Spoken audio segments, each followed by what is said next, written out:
Master Healer. Touch my eyes so I could see. Touch the pain that flows in me. Touch my voice so I could praise Thee eternally. Touch my heart, touch my life. Touch me, Lord, and I shall be healed. Touch my ears so I could hear. Touch my hands so I could give. Touch my feet so I could walk through Calvary. Touch my heart, touch my life. Touch me, Lord,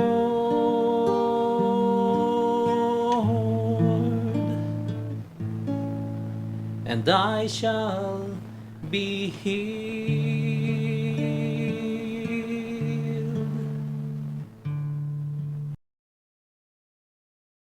Welcome to Jesus, Mary, and Joseph. A blessed Sunday, everyone. Good evening, brothers and sisters. Kadagiti aming nadumdumneg, iti DZWT. Ito'y programa tayo nga in Jesus, Mary, and Joseph. We welcome you once again and sa pala kumata, nasayaat kayo lahat nga danunod ito nga programa tayo.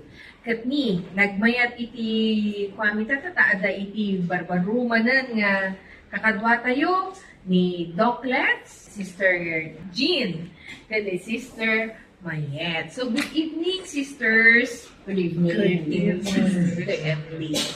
So, ang Jesus, Mary, and Joseph po ay radio program na hinahatid sa atin ng Sacred Heart Community. Ang ating programa po ay maririnig sa DZWT every 6 p.m. on Sundays. At ang ating center ay matatagpuan sa basement ng Sangkabalayan Building within the Valley of Cathedral compound.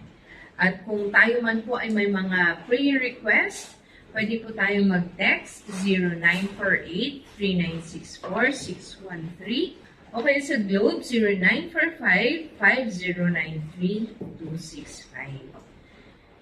And today is the 21st, no? Sunday in Ordinary Time. At kagaya nung itong parang the whole of August, no, we are talking about Jesus, the Eucharist, no? John 6, John chapter 6.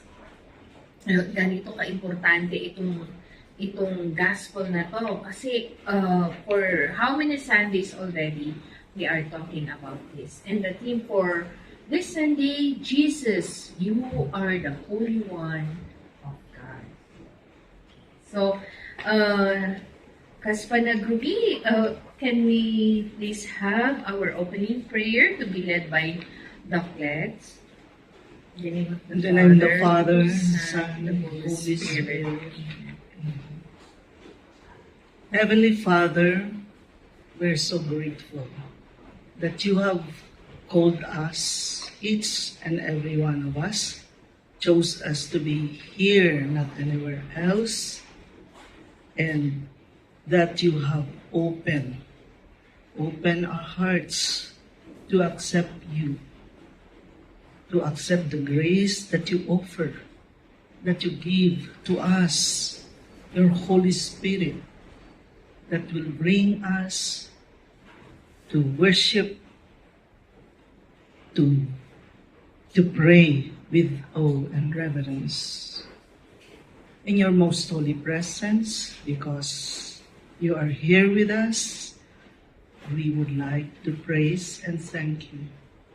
Even when we are sinful, when we have not come up to your expectation with our human limitation, oh Lord, you still shower upon us your love, your presence, being felt by each and every one of us. Yes, Lord, we ask you to be with us, to guide us, your Holy Spirit to give us the wisdom, the enlightenment, not only us, but those who are listening to us, that they too may be filled with the blessing, with the power of the Holy Spirit, and receive the light, receive the love, the forgiveness that you will offer us today, making us realize that you are always with us. That is your promise. You will not abandon us, even to the end of times. Amen. Amen. Amen. In the name of the Father, Son, and Holy Spirit. Amen. Let us sing this song, brothers and sisters. Kada tayo dumdum na bita, you hum or you sing with us as we glorify the name of our Lord.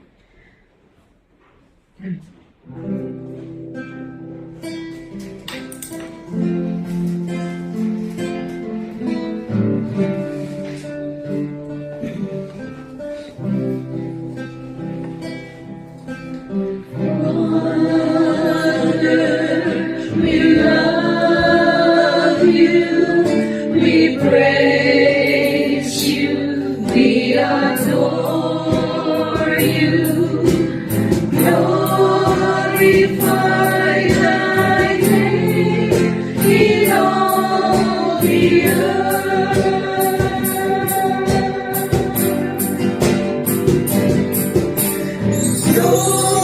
Glorify thy name. Glorify thy name. Glorify thy name in all the earth.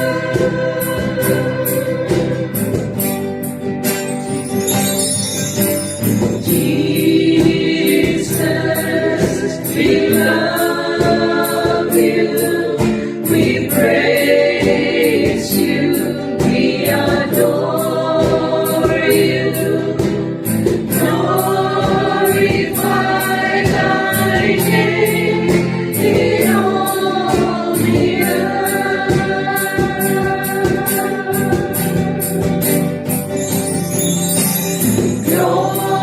Glorify thy name.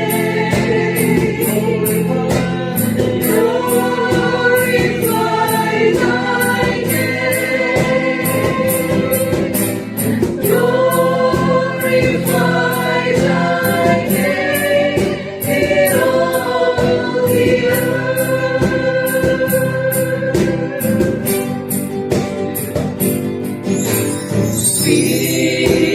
Spirit, we love you, we praise you, we adore you,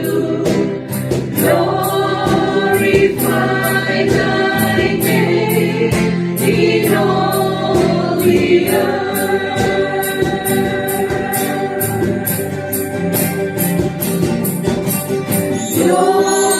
Glorify thy name. Glorify thy name. Glorify thy name in all the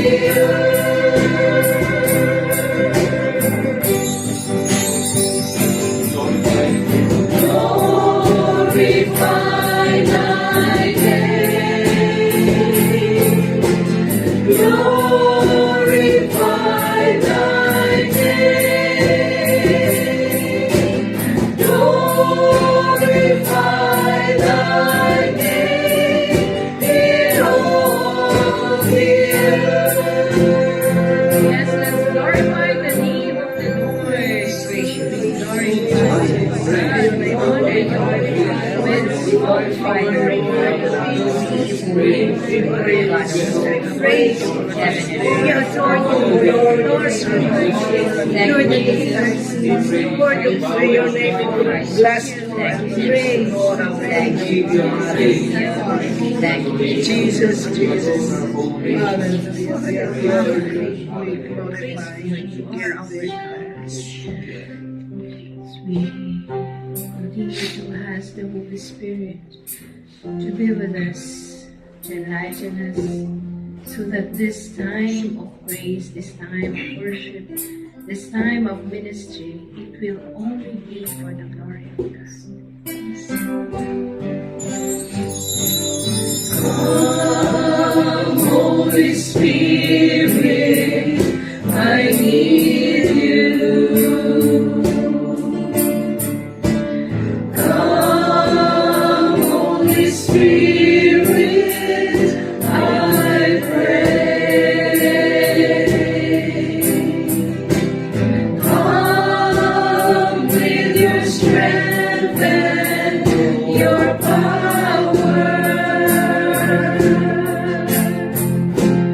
Come in your own special way. Come like a spring in the desert. Come to the wither of soul. Lord, let your sweet healing power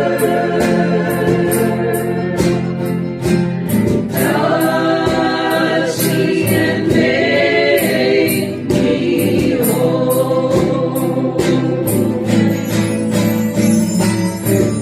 Come, Holy Spirit, we need you. Come, Holy Spirit, we pray. Come with your strength and your power. Come in your own special way. Come like a spring in the desert. Come to the wither of soul. Lord, let your sweet healing power touch us and make us whole.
We pray, glorify, thank you, Jesus. We honor glory and honor to you, Jesus.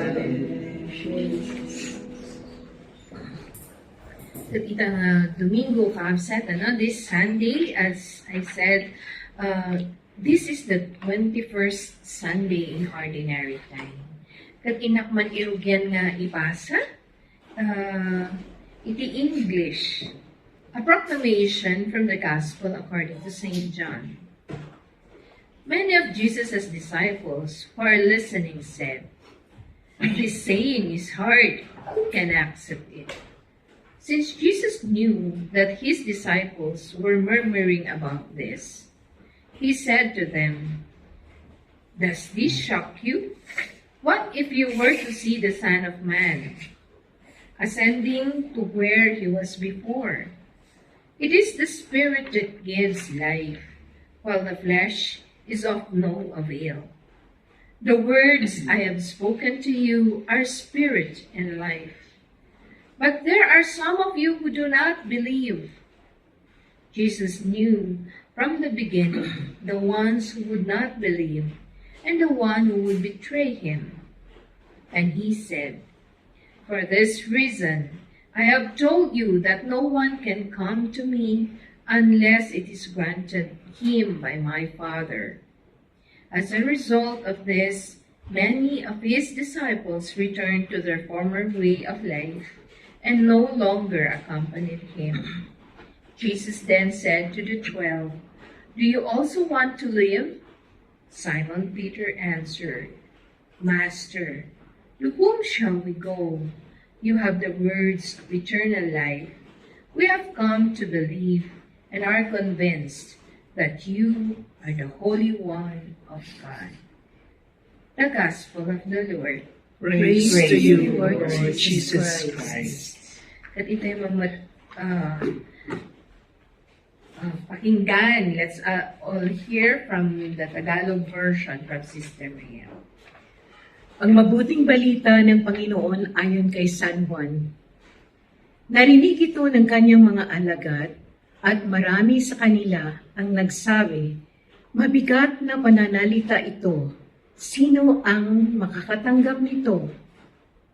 Kahit walang nagsasabi kay Jesus, alam niya na nagbubulong-bulungan ang kanyang mga alagad tungkol dito.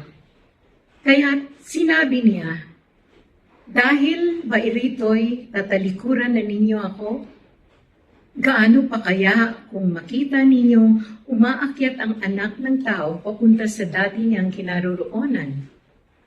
Ang Espiritu ang nagbibigay buhay, hindi ito magagawa ng laman.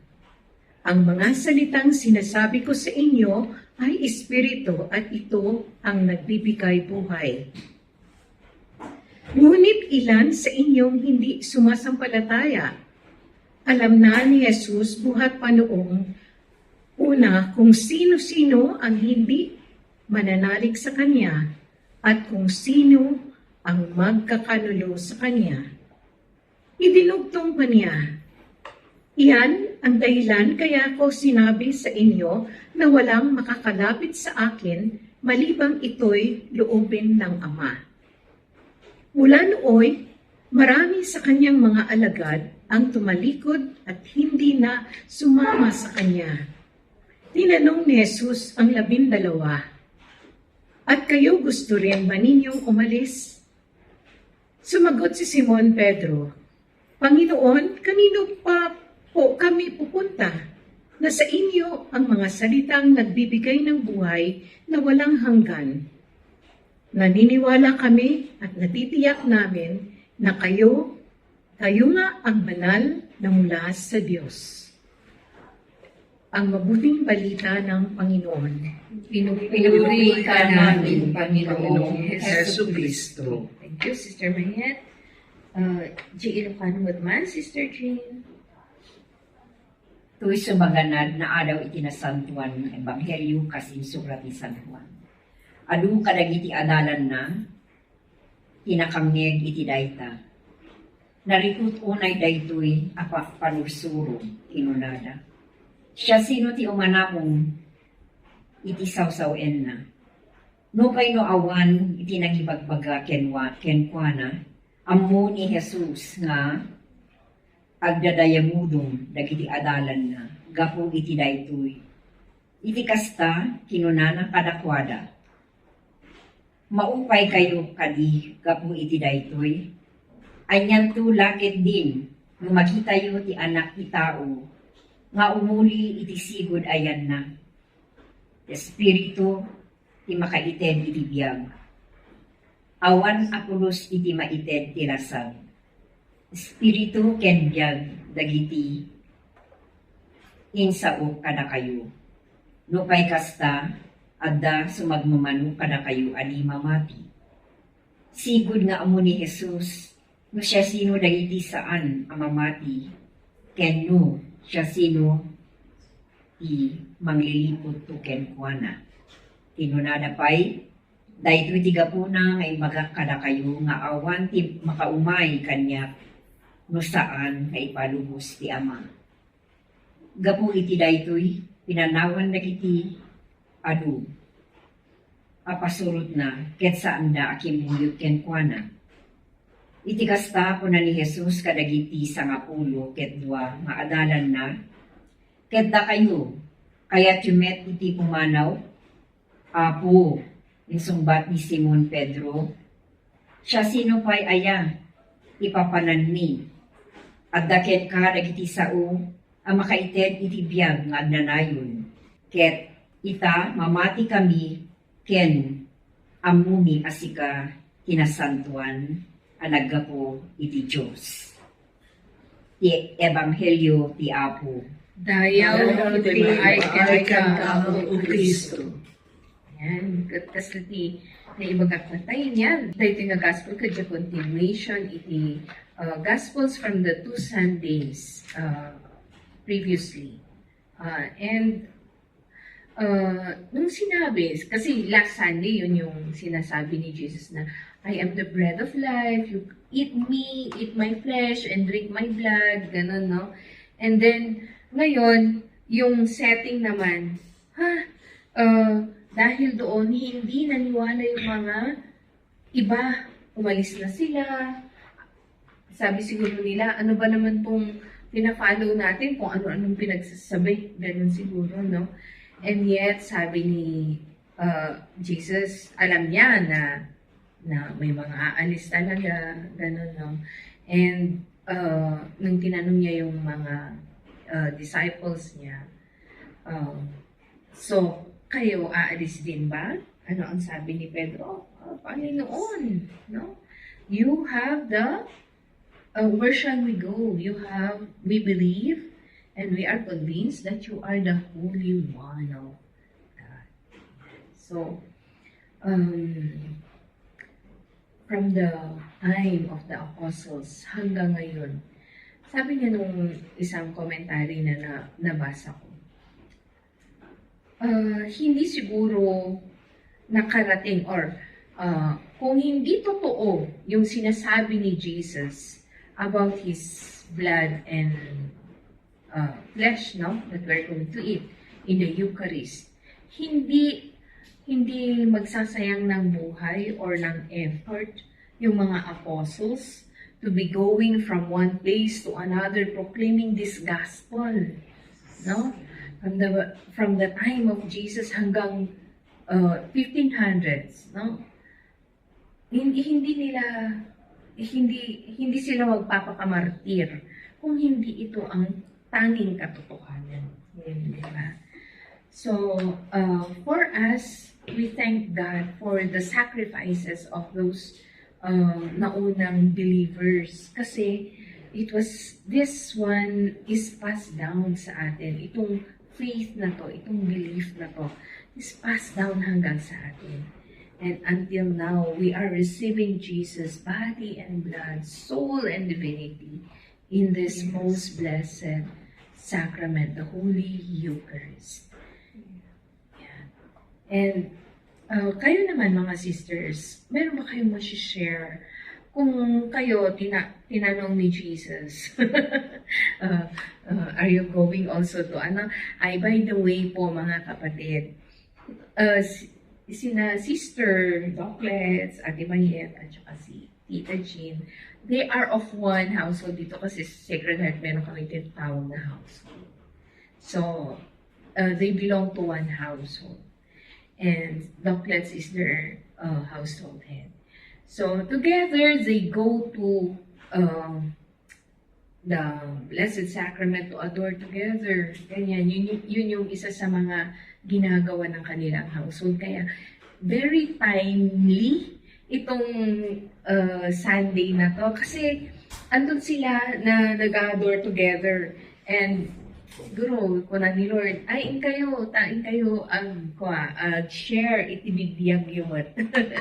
Tungkol iti Blessed Sacrament. Tungkol kanya, kunanaan niya.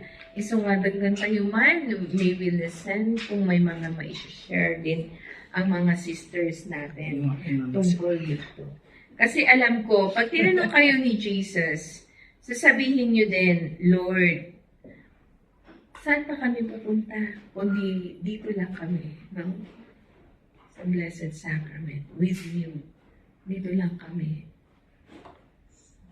Actually, napakahirap na sa tinanong ako ni Lord na ganyan, iiwan mo rin ba ako? Sabi ko, hindi Lord, I will be here. Kaya lang madaling sabihin yon. Kung nasa pagkakataon ka na maganda ang lahat ng circumstances, di ba? Kung minsan napakahirap, dami-dami mong burdens. Pero alam niyo ba, hindi iyon deterrent for us. Kasi alam namin ever since na God is present every moment. Saka nandiyan siya lalo na sa Blessed Sacrament and present din siya sa Holy Eucharist. With that kind of understanding sa ngayon, di ba? Mahirap na, kasi pag inabandon mo si Lord doon, magigilty ka eh. Kasi parang, talaga, it is our way of life, talaga sa totoo lang. We are, as a community, sa Sacred Heart community, ang rule of life namin nun, 1 to 2 hours adoration every day. Parang imposible. Sa umpisa, imposible. Napakahirap. Pangalawa, we go to Mass. It is a requirement. Araw-araw kailangan magsisimba. We receive Jesus in the Eucharist. Hindi lang minsan, kasi yung si Brother Paul noon, in-encourage kami. Hindi lang isa, dalawa. Hanggang 3 na Mass. Yung 2 extra, i-offer daw namin doon sa conversion ng sinners. Ganon katindi. Pagkatapos, fasting talaga. Pagkatapos nun, feasting, syempre. Diba, fasting ka nga, tapos feasting. Feasting is, kailangan yun na essential part. Because we come together as a family. So, can we leave Jesus when we recognize that He is there? Alam niyo sa Blessed Sacrament, pagka dito sa Olak, pag wala nang nag-a-adore, hindi kami makaalis talaga. Maski na naiihi ka na, pipigilan mo dahil wala, maiiwan si Jesus, wala siyang kasama. You know, yung gano'n na feeling. Napakalaking bagay na hindi mo siya iiwan. Madaling sabihin na, oo, hindi kita iiwan, Lord. Pero yung grasya na lang yun. Pagka when everything seems not to be in right, anong tawag to, yung mga nangyayari sa buhay natin mabigat. Parang ang hirap, parang ang daling abandonahin si Lord. Pero the more na binibigyan tayo ni Lord, kasi maski na napakaliit lang yung faith natin na yon na, okay Lord, hindi ko na kaya, but I will hold on to you. Okay, so you can add more probably from there. So, ikaw naman, Sister, may share ka ba dun sa reading gospel natin? Yes, ang sa akin naman, yung nakapag-strike dito sa akin, yung sinabi ni Simon Pedro, Panginoon, kanino po kami pupunta na sa inyo ang salitang nagbibigay buhay na walang hanggan? Diba yung sabi ni Jesus, sabi niya, man does not live by bread alone, but comes from the mouth of God. Isa na dito yung, isa din sa Eucharist, yung sinasabi niya na siya ay ang nagbibigay buhay. So, in our human instinct, in human intelligence, sa pag-intindi natin, hindi natin talaga maintindihan without a grace from the Holy Spirit. No, even sa the word of God, yung sinasabi niya na ang Espiritu ang nagbibigay buhay, hindi ito magagawa ng tao. In our own na pag-intindi, hindi talaga natin ito maintindihan. Paano kaya natin makakain yung si Jesus? Paano makakain ng laman? No? But in our Catholic belief na during the consecration of the Holy Eucharist, doon nagkakaroon tayo ng miracle every day if you go to Mass. If you're going to the Mass every day, doon nagkakaroon ang miracle. Kasi doon ang sinasabi na transubstantiation. But in our human instinct, in our human na pag-intindi, hindi natin talaga maintindihan yon. But with the grace of the Holy Spirit, we believe, yung sinasabi, you have to believe first and you will see. Pero yung sa tao naman, to see is to believe. But in God, believe first and you will see. So during the Eucharist, during the receiving the Holy Eucharist, the communion, it's the time that we are receiving Christ. Yung sabi niya kay Sister Faustina, naiiyak daw siya na yung nung hindi pa natin maintindihan natin, after receiving the Holy Communion, the Holy Eucharist, yung di po bang lumalabas ka na kaagad? Walang any, parang ordinaryo lang. But doon siya umiiyak kasi we consider Christ is not alive. What sabi niya kay Sister Faustina, doon ako, andyan ako sa inyo. But minimingle natin si Jesus when we receive the Holy Eucharist. Yun po. Yes. Amen. Amen. Oo, ano, kagaya ng past Sundays nga, yung sinasabi ni Ate Mayat that the Eucharist really is the true presence. The real presence. The real presence. At nare-recognize lang natin yun through faith. Through faith. Hindi natin basta-basta mapapaniwalaan yun kung walang faith na kasama doon. And kahit mahirap,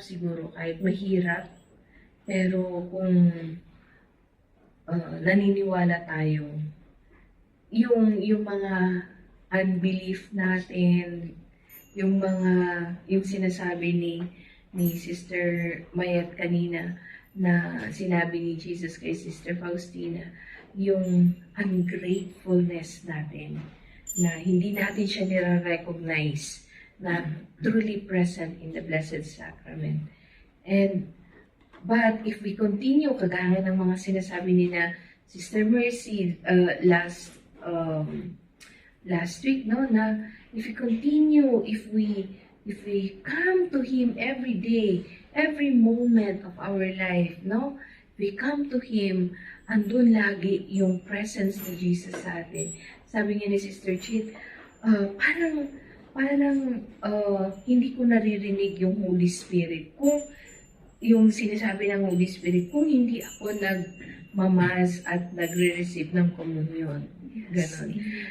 Kasi parang ano na yan, dire-diretso or naging buhay na nila yan, yung Eucharist, no? Baka kasi nagtataka kayo mga kapatid na, daily sila nagmamas? Nag-a-adore sila ng 2 hours? Ganyan, no? Pero, kagaya po ng sinasabi namin, ang Sacred Heart Community po kasi, ang isa sa mga pillars niya, yung Eucharist. So, yung founder namin, talagang ito yung itinuro, no? In-inculcate sa mga members of how to adore Jesus in the Blessed Sacrament and to yung give real importance, no, sa Mass, sa Eucharist. Kasi kaya nga sinasabi ni Doc Lats, 3 beses sila nagmimisa noon. Yung mga full-timer, nag-full-timer kasi si Doc Lats noon. And nung umpisa pa lang ang Sacred Heart, the Sacred Heart Community started in 1972. Idineya nakakita. Iso nga, the Doc Lats iso dadagiyay kina Sister Jean. So, And then Sister Jean. So that the original youth members the Sacred Heart idi. So they know dagiti sursuro iti founder niya ni Brother Paul. And this is one of their way of life to really have the sacrament, the Eucharist, lahat, pati confession, it is really given great importance sa daily life or sa way of life ng mga members. And ito yung sinishare namin kasi we find it so important for us.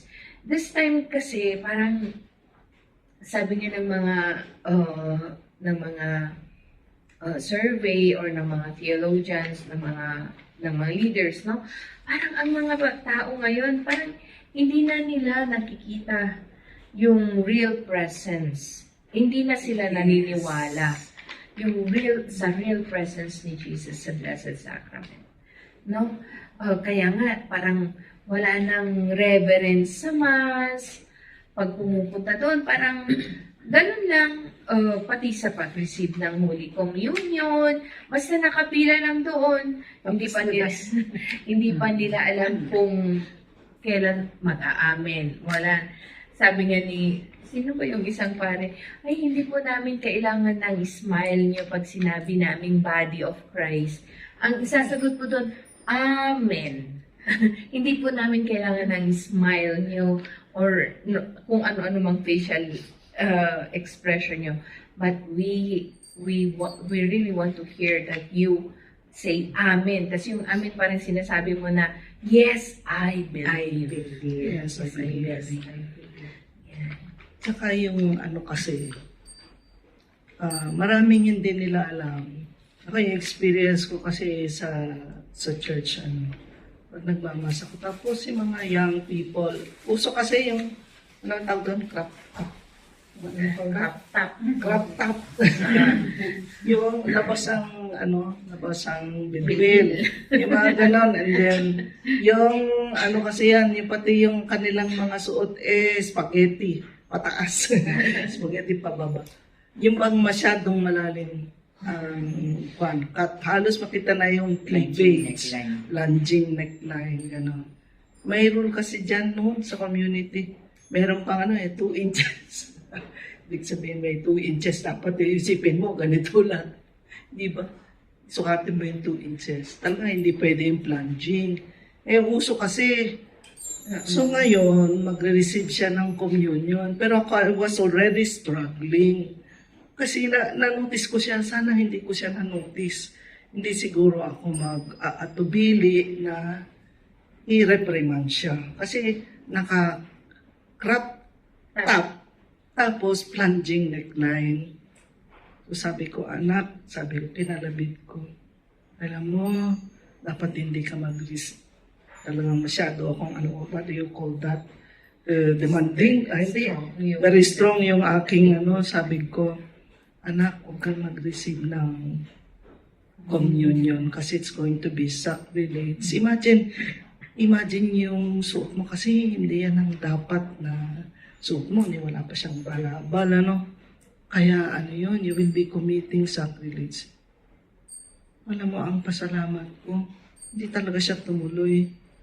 She recognized immediately. It's like, the Lord telling her, deep inside her. Sabi ko, you just say your, spiritual communion dyan sa Talaga hindi siya tumayo at gano'n. Pagkatapos ng Mass, siyempre, parang nag-guilty naman ako. Sino ba ito na nagsasalita sa akin ng ganito? I just did my part kasi alam ko that the Lord deserves awe and reverence. Tayong lahat na Katoliko, when we receive Christ, dapat may proper attire tayo. Hindi pwede yung very tight na ganyan. Para ba yung sobrang sexy, lumalabas ang mga legs, mga shorts. Hindi tamang attire. We should give due respect to God who is present in the sacred host. Even sa sa Blessed Sacrament, I think dapat you should be in proper attire. Hindi naka-short kung Siyempre, King of Kings. Kung mag-attend ka tayo ng mga, halimbawa, meron yung mga luminaries, yung mga importante, yung president ng isang asosasyon, nandun siya. You have to dress well kung may mga board meetings, whatever na meetings, no? Na nandoon yung mataas na tao, respected na tao. Gagawin mo. Naka-shorts ka, naka-spaghetti, no? You will dress well.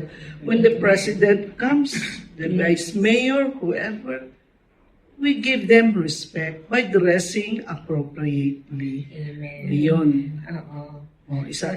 Talagang ganon. Last hearing ko tungkol dyan sa meron isang brother sa community, na i-impress ka sa kanila Pag nagsimpa talaga sila, alam mo tayo, siyempre, want to be comfortably dressed. Yung kung na yung gusto natin. Isang t-shirt, saka Kasi na hindi. They dress well when they come to Mass. And it's very impressive. Ganun. Kaya nga pala may sinasabi sila na Sunday's best. Yes, that's it. That's it. Kasi isang araw lang yan. The whole week is yours. The only Sunday's best for the Lord. Just on 1 hour. Doon sa sa Pink Sisters, kung mapupunta ka doon. Actually, doon sa entrance, meron silang mga shawl. Kasi maraming mga bisita na pumupunta doon at mostly naka-spaghetti, ganun nga, yung nakikita yung yun, pinapalagay nila yun. Alam mo doon saan ba yung yung Divine Mercy na malaking Oriental? Cagayan de Oro. Oo. Hindi ka pwedeng pumunta doon sa taas. Lahat ng pupunta doon, kung naka-shorts, bibigyan nila ng palda. Binibigyan ng veil. That's how they give reverence. Before, gano'n naman yung time natin when we were teenagers, di ba? Meron tayong manto noon. Hindi ka makapunta doon sa Hindi kasi doon ang feeling din mo, yay! Wala nang veil. Parang, siguro feeling doon, manang-manang. Pero makikita mo, hindi naman naiintindihan kasi. When you understand, if you recognize Jesus physically present, siyempre mahihiya ka, siguro matutunaw ka pa sa kahihiyan. And you will really give him what is proper to. Diba? Sister Jean. To complete. You are asking the question, to whom shall you go? And then, of course, I will say, Lord, where will I go if not to you? And this will make me think of how Jesus is very important in our lives. Without Him, we are nothing. Kahit isipin mo man, you think of it, without Him in our lives, we cannot do anything. The mere fact that you wake up in the morning, what do we do? So first and foremost, you have to say, thank you, Lord, for a good day. Thank you for a brand new day. Thank you that I'm still alive. And thank you for your presence. Lord, I need you today. So where will I go if not to you this day? So, being with the Lord and living in His presence is very important. That is why, again, I reiterate what I have just shared just a while back, that according to Father Jim Brown, while you are still able, please go and adore in the Blessed Sacrament, because the time will come that you can no longer stand or walk, then you will have no more chance to adore the Lord. So, pag may oras pa, we have to do our best in living with the Lord or obeying the Lord. We have to be obedient to Him. At least naman doon siguro makikita niya ang na nagtatry ka ng best mo, at least pag kukunin ka na, at least, Lord naman, siguro naman nas nakapan na ako, at least naka-halfway naman ako sa iyo. Though, oo, marami pa tayong nagagawang hindi maganda. Nag-chismis pa tayo kung minsan or whatever is there. Pero ang importante doon yung Nare-recognize mo din yung ang Lord na eh.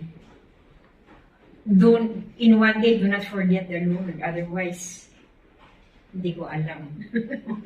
Ako nga, pag hindi na nga ako nakapagdasal in the morning, parang ang dami ko ng kasalanan. Yes. O di lalong-lalo pag hindi ka na makapagdasal ng isang araw, wala na eh. You are lost in the Lord. Yes. Wala na. Because everything is a grace from God. Oo. At saka naman huwag naman tayong, kasi parang, siyempre, we are in a set-up na nasa community tayo. Di ba? Very ideal ang lahat ng bagay na nangyayari. Pero kung paano yung mga ordinary, yung mga kapatid na hindi makapagsimba, hindi naman ibig sabihin din na tayo mahal ng Diyos. Ang Eucharist, I think, tingnan natin sa aspeto ng pagmamahal ng Ama sa atin. You know, the great, the immense love of God the Father from creation hanggang maski na nag-sin si Adam and Eve. Para bang sana ginunaw niya na yung di ba? All the best binigay niya, paradise binigay sa kanila. Pero they fell into sin. So yun yung human nature. We fall into sin. Pero ang parang bottom line ng Eucharist is the love of God for us. Yung love, yung unconditional love. Imagine yung nag-iisang anak niya allowed to be crucified. Tsaka yung cross talaga, it is a reminder for us.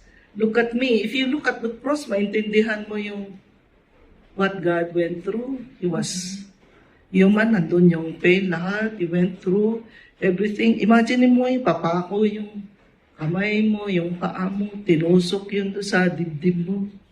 Tapos makikita mo ang tao continuously nagkakasala pa rin, ungrateful. Hindi pa, sabihin mo, di ba, the greatest sin to the Holy Spirit is when we don't ask God for His mercy. Di ba? Hindi mo nire-recognize yung pagmamahal na ito ng Diyos. So, iyon ang importante na itinuturo sa atin ng Panginoong Diyos. Hindi naman kailang maging ideal ang ating sitwasyon. Kasi ang bawat isa, sabi ni Sister Mayat binibigyan tayo ng grasya. Lahat binibigay ng Lord yan, yung grasya. Sa bawat isa, kaya nagkakaroon tayo ng understanding. Our eyes opens up. Makikita, marirecognize na, ay, ang Diyos present sa sitwasyon na ito. Present dun sa tao na ito. Na galit ka na, di ba? Chinichismis ka, pero nakikita mo pa rin, nare-recognize mo pa rin si Jesus. So, sa ordinary situation, even sa ating mga pamilya, dami tayong challenge dyan. Ultimo, ang asawa, lahat, anak, Amen. biyana, kapitbahay, challenge lahat dyan wherever we go. Pero grasya, binibigay sa atin ng Panginoong Diyos. Yung mata natin bukas. Nakikita natin siya sa bawat isa. Even sa mga pinaka-difficult na tao. Yes. Let us ask the Lord to give us, to open our eyes, to open our heart, to see Him in every circumstances in our lives. Sa lahat ng sitwasyon, yun. To see Him that He is the Holy Holy One One of God. of God. Recognizing Jesus and accepting Him into our lives, into our Despite hearts. any challenges, any situation, or any circumstance of our life, it is very important that we recognize Jesus as the Holy One of God. Holy One of God. Tama yung sinasabi natin, Doctors, na kung hindi man yung circumstance natin, hindi tayo pwedeng mag-mass every day, no? Yes. Yung Sunday lang. Meron pa nga mga gimong dito sa atin na halos once a month na sila nagkakaroon ng Eucharist, no? Kasi because of yung Sitwasyon location ng the priest talagang once a month lang nakakapunta doon. But then, meron naman yung tinatawag na prayer meeting nila, no? Yes. Wala yung consecration, wala yung ano, pero pwede pa rin silang mag-receive ng communion. So, meron man yung priest doon or wala, ang importante pag available na kayo ay maka-receive ng Holy Communion. Please do so. Kasi kagaya nga ng sinasabi natin, Jesus is truly present in that blessed sacrament. Body, blood, soul, and divinity. Last sharing na ito. Ano daw yung if you to be able to help the poor souls in purgatory, you should have 2 masses. If you can, yun ang sabi ni Kuya Paul noon, everyday dapat ang If you have time, at least attend 2 or 3 masses. Kasi yun daw ang malaking grace na release ng souls sa purgatory.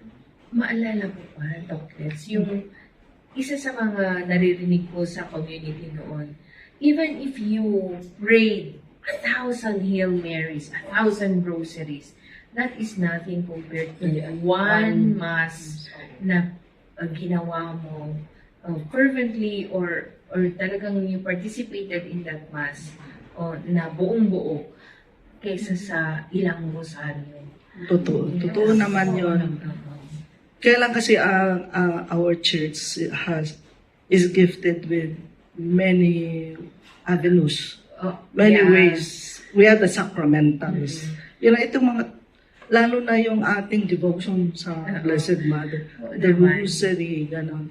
Ngayon, sa mga lugar nga talaga na walang pare, ano yun, parang ano naman sila, kawawa naman sila, tayo lang masisave because we can do them, di ba? So, ibig ko sabihin, nandun talaga yung gift na binibigay ng Lord sa bawat isa, yung grasya na binibigay sa bawat isa to recognize Jesus in every situation. Yun, kung tutusin nga, mas maano pa nga yung mga tao na nasa buntok.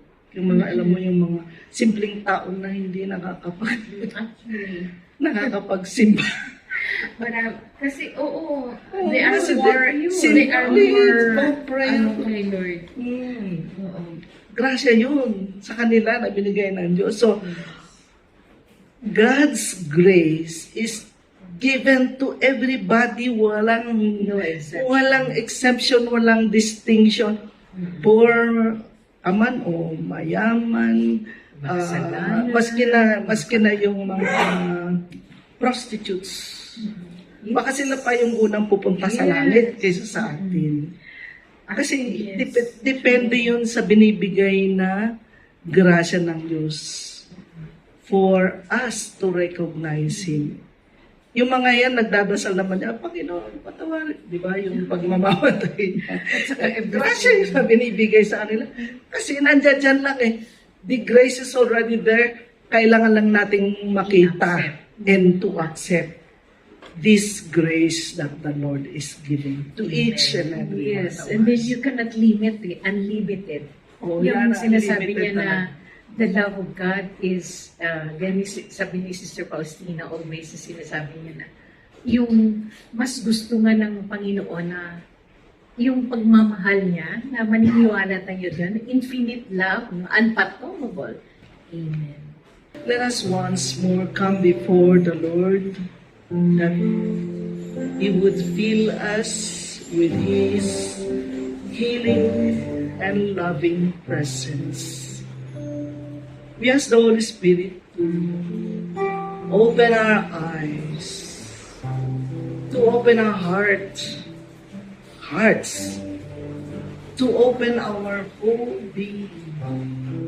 Let us come before our God. He knows before we come before Him. Let us just allow ourselves to bask.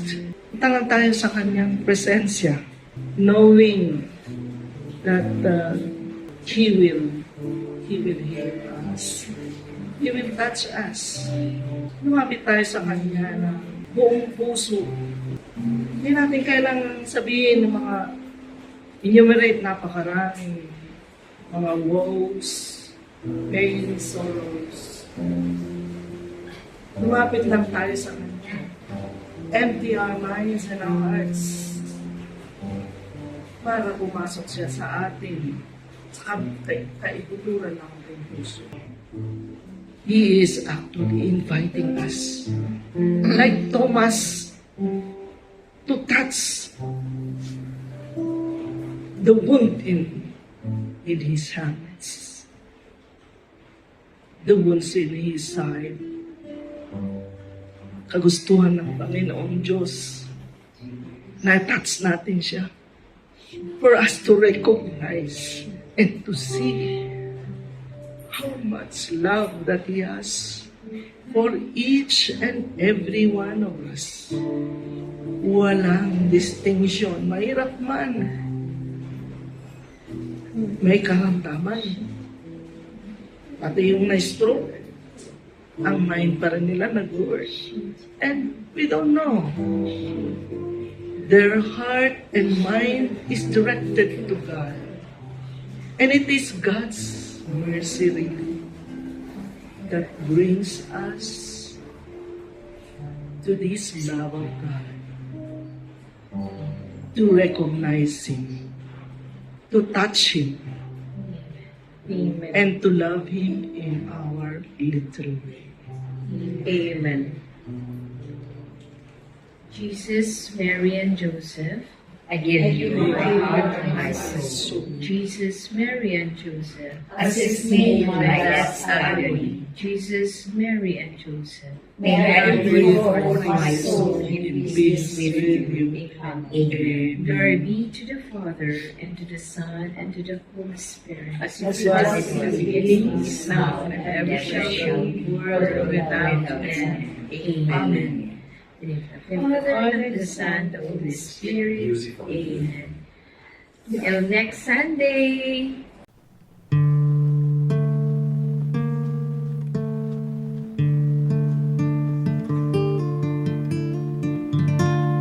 Touch me, Lord,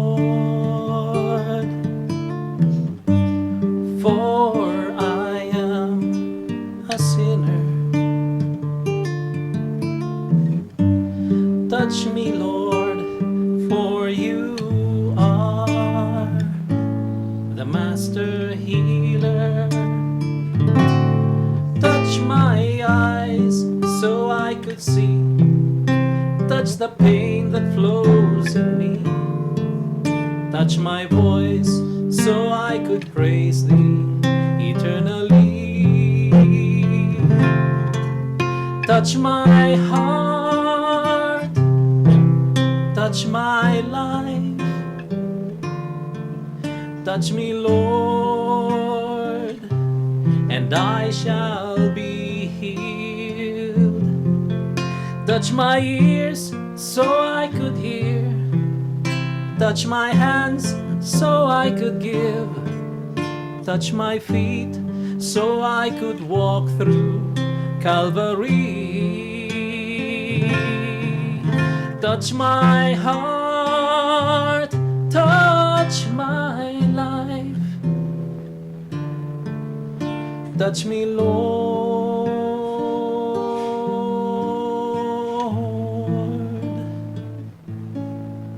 and I shall be healed.